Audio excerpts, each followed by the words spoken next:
Welcome back friends to the capsule number 5 India's soft power. Sir ये बहुत important topic है।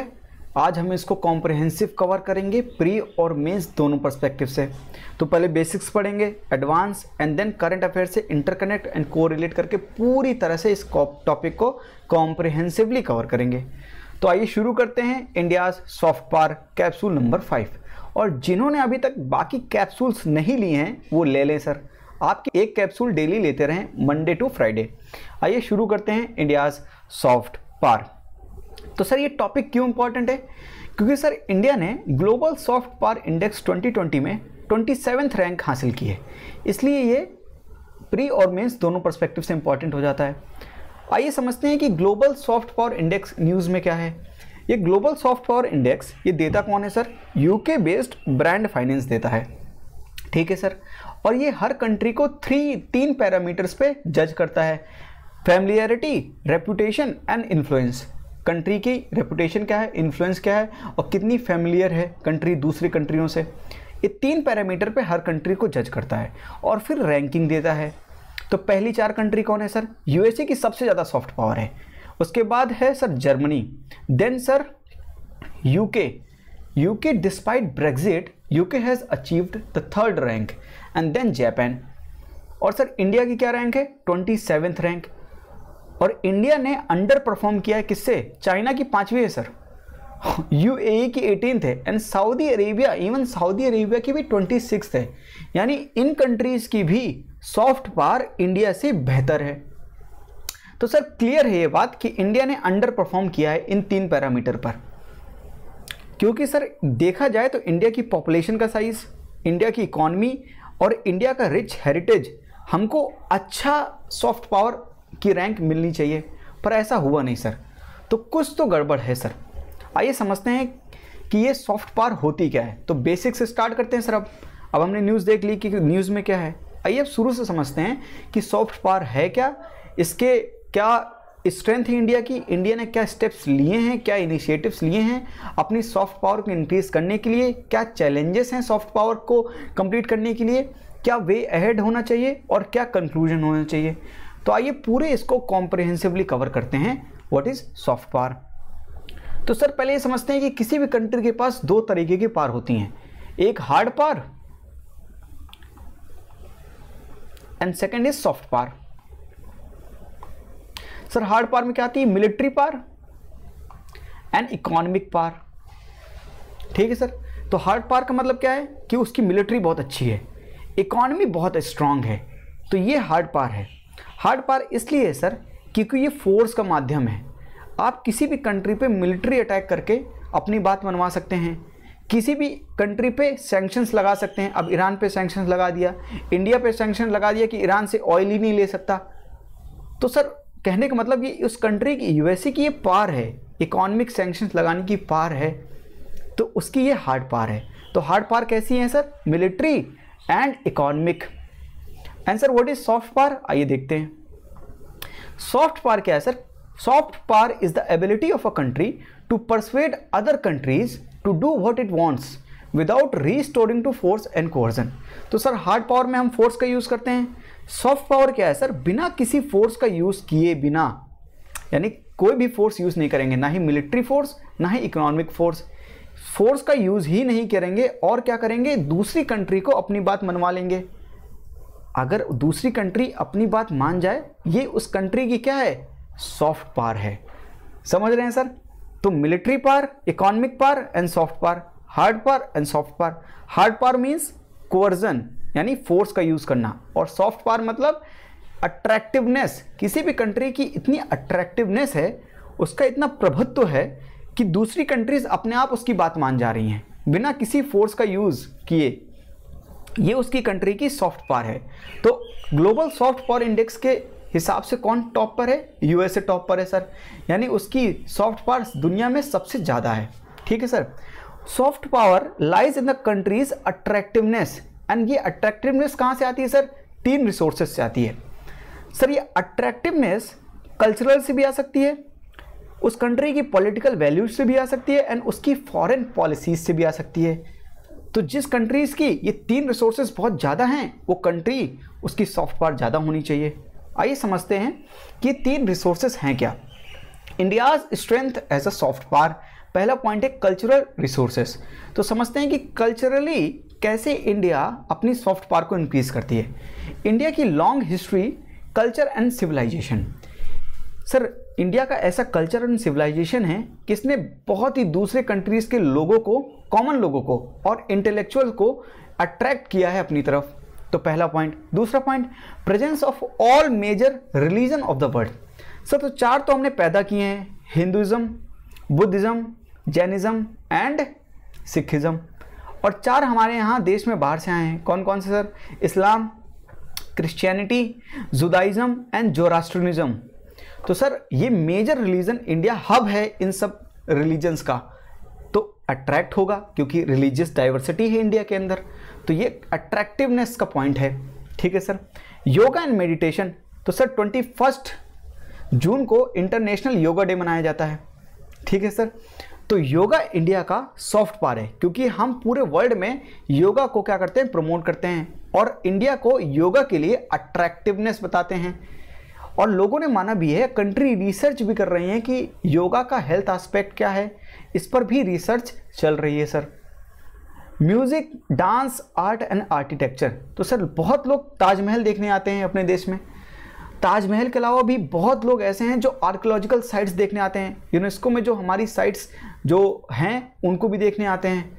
तो इसकी वजह से, रिच हेरिटेज की वजह से भारत की धरोहर इतनी अच्छी है कि लोगों को अट्रैक्ट करती है। तो प्लस पॉइंट हमारा है music, dance, art and architecture. और किस चीज़ से अट्रैक्ट करते हैं हम? बॉलीवुड।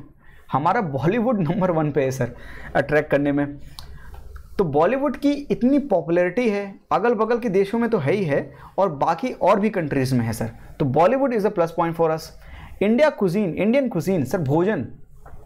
कोई भी ऐसी देश की, कोई भी ऐसी बिग सिटी नहीं है जहाँ पे 2 या 3 से ज़्यादा तो हैं ही हैं सर। तो मिनिमम 2-3 इंडियन रेस्टोरेंट तो हैं ही हैं वहाँ पर। तो ये इंडिया की सॉफ्ट पावर ही तो है सर कि इंडिया का प्रभुत्व इतनी दूर दूर तक है कि हर कंट्री, सभी कंट्रियों के सभी बिग सिटीज़ में 2 या 3 इंडियन रेस्टोरेंट हैं। ठीक है सर।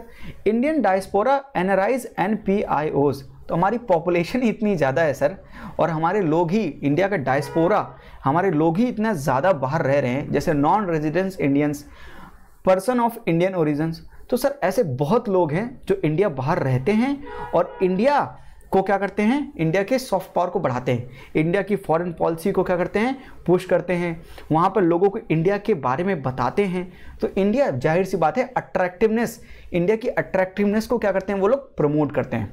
ठीक है सर। तो ये इंडिया का कल्चरल रिसोर्स है।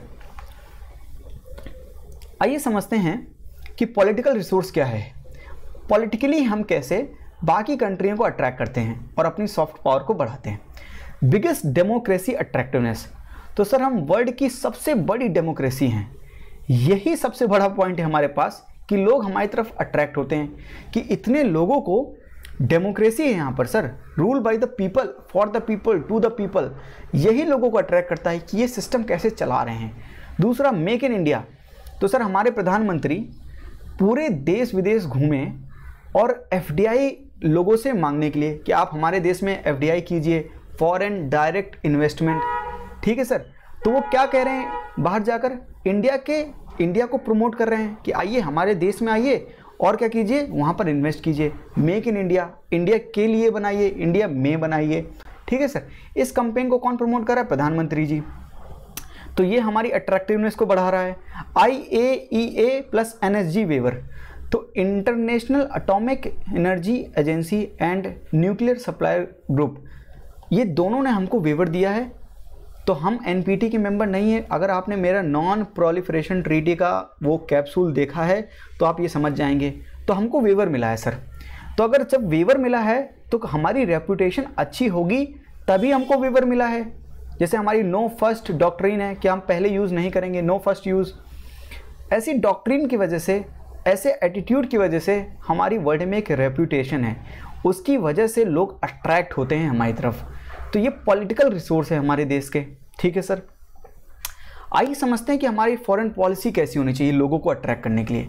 तो दूसरे कंट्रीज़ को अट्रैक्ट करने के लिए हम फॉरेन पॉलिसी कैसी होनी चाहिए? ऐसी फॉरेन पॉलिसी जो पीस एंड कोऑपरेशन को प्रमोट करे ताकि नेशंस अट्रैक्ट हो सकें। तो हम किस पे ध्यान देंगे? Peace and cooperation. तो example NAM, non aligned movement, India got the leadership of third world countries. तो हम थर्ड वर्ल्ड कंट्रीज के लिए एकदम फोकस पॉइंट बन गए, अट्रैक्टिव पॉइंट बन गए। नेबरहुड फर्स्ट पॉलिसी, तो हमने कहा कि हमारे नेबरहुड में जो हैं हम पहले उन पे ध्यान देंगे। एग्जाम्पल सर, हमने रीजनल कोऑपरेशन करने के लिए, हमने रीजनल आइडेंटिटी क्रिएट करने के लिए क्या बनाया है? ग्रुपिंग्स में आए हम, SAARC, South Asia Association for Regional Cooperation, sir BIMSTEC, Bay of Bengal Initiative for Multi Sectoral Technical and Economic Cooperation, इन सब के मेंबर हैं सर। तो हमारा मुद्दा क्या है कि हम नेबरहुड फर्स्ट पॉलिसी, पहले हम अपने नेबरहुड में ध्यान देंगे और हम कंट्रीज, बाकी कंट्रीज में भी ध्यान देंगे, पर ये हमारी पॉलिसी है सर, ताकि हम पहले अपने नेबर्स को भी अट्रैक्ट कर सकें हमें अपनी ओर। ठीक है sir. Sir act east policy, पहले ये लुक ईस्ट पॉलिसी थी। लुक ईस्ट पॉलिसी था ईस्ट में देखने के लिए, ईस्ट के जितने देश हैं उनके साथ कोऑपरेट करने के लिए। नाउ हमने उसको कन्वर्ट करके क्या कर दिया है सर? Act east policy. ठीक है। तो ये हमने फॉरेन पॉलिसी क्यों अडॉप्ट की हैं? ताकि हम दूसरी कंट्रीज़ को क्या कर सकें? अपनी तरफ अट्रैक्ट कर सकें और अपनी सॉफ्ट पावर को इंक्रीज कर सकें। ठीक है सर। तो सॉफ्ट पावर है क्या? किसी भी कंट्री को अट्रैक्ट करने के लिए जो हम चीज़ें कर रहे हैं वो उसकी कंट्री की क्या बनेगी? सॉफ्ट पावर बनेगी। यानी किसी भी कंट्री को हम परसुएट कर सकते हैं कि आप हमारा ये काम कर दीजिए बिना किसी फोर्स को यूज़ किए बिना, और वो कंट्री हमारा काम कर देगी। क्यों सर? क्योंकि वो हमारी तरफ बहुत ज़्यादा अट्रैक्ट है। ठीक है सर। तो इंडिया ने क्या क्या स्टेप लिए, क्या क्या इनिशिएटिव्स लिए इस अपनी सॉफ्ट पावर को इंक्रीज करने के लिए? इनक्रेडिबल इंडिया सर, अतुलनीय भारत, अतुल्य भारत कैंपेन 2002 में चालू किया। क्या शो करने के लिए? अपनी social, political and cultural asset को अब्रॉड, बाहर शो करने के लिए, दूसरे देशों को ये बताने के लिए कि हमारे पास सोशल, पॉलिटिकल एंड कल्चरल क्या क्या असेट हैं, आइए और देखिए। तो इंडिया नाम का ब्रांड पूरे वर्ल्ड में फेमस करने के लिए काम हमने किया, इनक्रेडिबल इंडिया कैंपेन। दूसरा sir, setting up the public diplomacy division within the Ministry of the External Affair in 2006। तो 2006 में हमने एक डिवीजन बनाया मिनिस्ट्री ऑफ एक्सटर्नल अफेयर के अंदर। क्या नाम था? Public diplomacy division. सर ये डिवीजन है क्या? ये क्या काम करता है? हम इसमें क्या करेंगे? हम किसी भी दूसरे देश के डिप्लोमेट से ना मिलकर हम उन देश के लोगों से मिलेंगे, उनके साथ इंटरेक्ट करेंगे, ताकि उन लोगों को अपनी कंट्री की अट्रैक्टिवनेस को समझा सकें कि देश है क्या हमारा। ठीक है सर। तो किससे हम इंटरेक्ट करेंगे, किसको इंगेज करेंगे? Common people abroad. उनके डिप्लोमेट से बात नहीं करेंगे, उनसे अलग माध्यम से करेंगे। तो पब्लिक डिप्लोमेसी डिवीजन क्यों? ताकि उनके ऊपर फोकस किया जा सके, कॉमन पीपल अब्रॉड, उनके ऊपर फोकस किया जा सके। ये इनिशिएटिव कैसे आया हमारे दिमाग में सर? यूएसए ने क्या किया था, दिल्ली के सेंट्रल पार्क में एक डिवीज़न बनाया था और वहाँ पे वो यूथ को इंगेज करते थे। वहाँ से हमको आइडिया आया कि चलिए हम भी पब्लिक डिप्लोमेसी डिवीज़न बनाते हैं और दूसरी कंट्रीज़ के क्या करते हैं, लोगों को इंगेज करते हैं। ठीक है सर। ये दूसरा पॉइंट हो गया, ये इनिशिएटिव। एंड देन प्रोजेक्ट मौसम। सर व्हाट इज़ प्रोजेक्ट मौसम? सर एंशिएंट टाइम और मिडिवल टाइम में हम जिन लोगों से कैसे मॉनसून विंड से ट्रेड करते थे, उनके साथ हम अपने कल्चरल लिंक्स को दोबारा रिवाइव करेंगे प्रोजेक्ट मौसम के थ्रू। ठीक है सर। स्पाइस रूट, तो India will revive the spice route. हम इस स्पाइस रूट को भी रिवाइव करेंगे ताकि जो स्पाइस कंट्रीज़ हैं, जो स्पाइस रूट्स में कंट्रीज़ हैं, उनके साथ हम क्या कर सकें, कोऑपरेशन डेवलप कर सकें, उनके साथ अपनी लिंक को फिर से क्या कर सकें, रिवाइव कर सकें। Make in India. Sir make in India मतलब भारत में ही बनाएंगे, और इसके साथ हमने दो चीज़ें और ऐड कर दी है। थिंक इन इंडिया, इंडिया में सोचें और इंडिया के लिए बनाएं, मेक फॉर इंडिया। तो मेक इन इंडिया तो है ही सर कि इंडिया में बनेगा, पर इंडिया के लिए बनेगा और इंडिया के लिए सोचिए। ठीक है सर।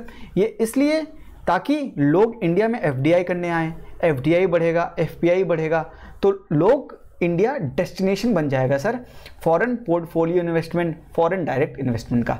इंडिया की अट्रैक्टिवनेस को इंक्रीज हो जाएगा और इंडिया की सॉफ्ट पावर इंक्रीज हो जाएगी sir. More steps. Sir interaction of PM with the diaspora. अब हम बाहर जाके प्रधानमंत्री जी अपने लोगों से मिलते हैं, लाइक हाउडी मोडी में।